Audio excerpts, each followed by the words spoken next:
Okay, welcome back. Jason, Fair Credit Reporting Act. How is this different than TILA? Okay, it governs different things. TILA influences the offering of credit. This law regulates the reporting of it. So, I mean, really, if you had three friends and they're collecting the information, that information's theirs. Mm-hmm. So, Experian, TransUnion, Equifax collect their information. They store their information.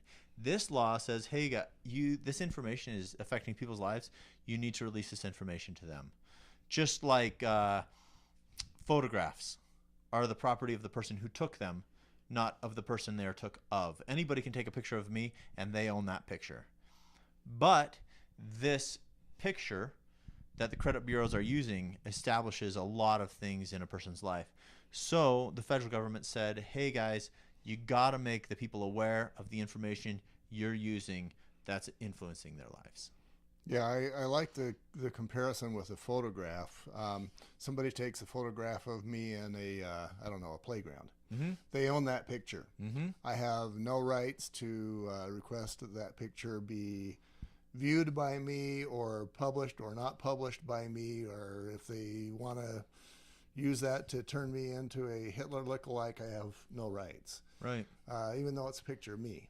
But with the Fair Credit Reporting Act, again, my data is not owned by me, but at least I have the rights to see what's going on. Yeah.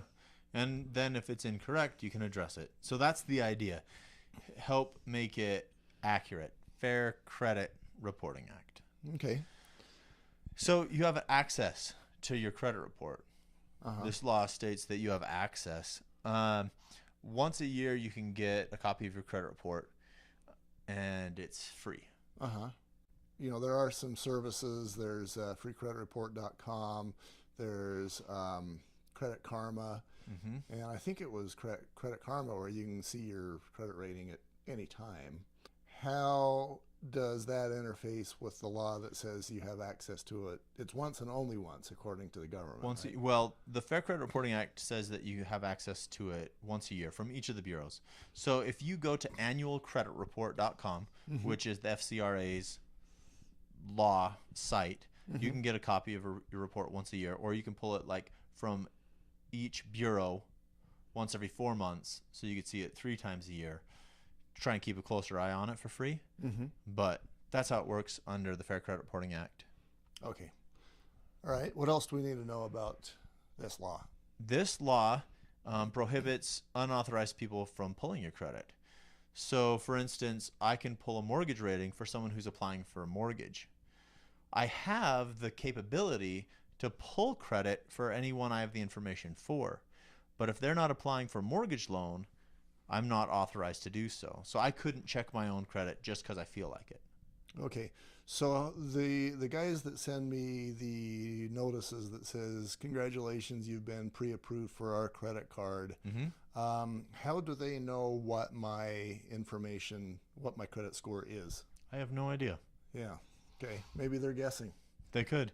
One thing you can do, and it'll actually raise your credit score, is you can opt out. And this is actually an action of the Fair Credit Reporting Act. So you can opt out of unsolicited credit cards. And there's a phone number, 1-888-5-OPT-OUT. In number form, it's 1-888-568-8688.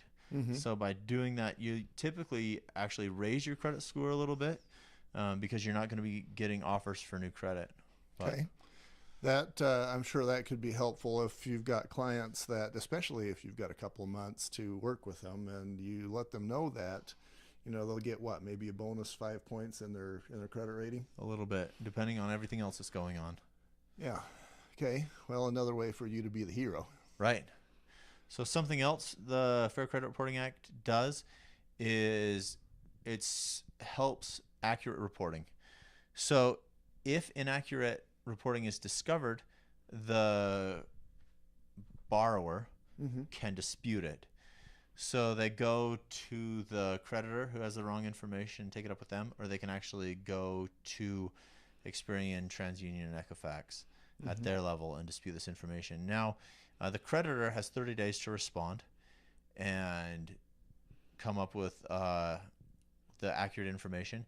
And if the borrower still thinks that it's inaccurate, they can have their credit report notated with the information they'd like. So the borrower could go to, let's say that I've used AB Janitorial, so let's go there. Let's say that I have an account with AB Janitorial, and maybe they mixed me up with some other client.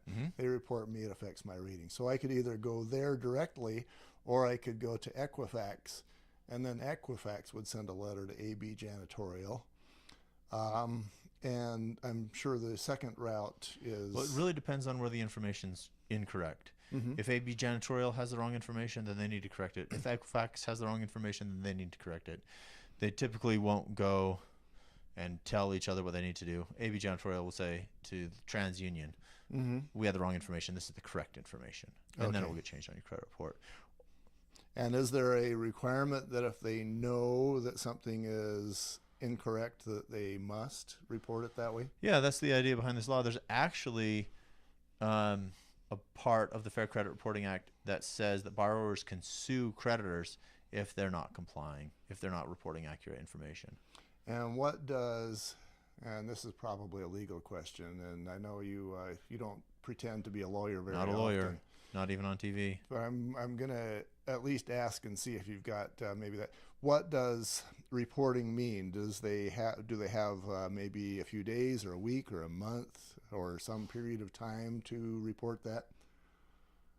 To report current, they're supposed to correct erroneous information within 30 days. Within 30 days. Within 30 days. And then Equifax has how long to actually update, or does that happen immediately? It'll happen immediately.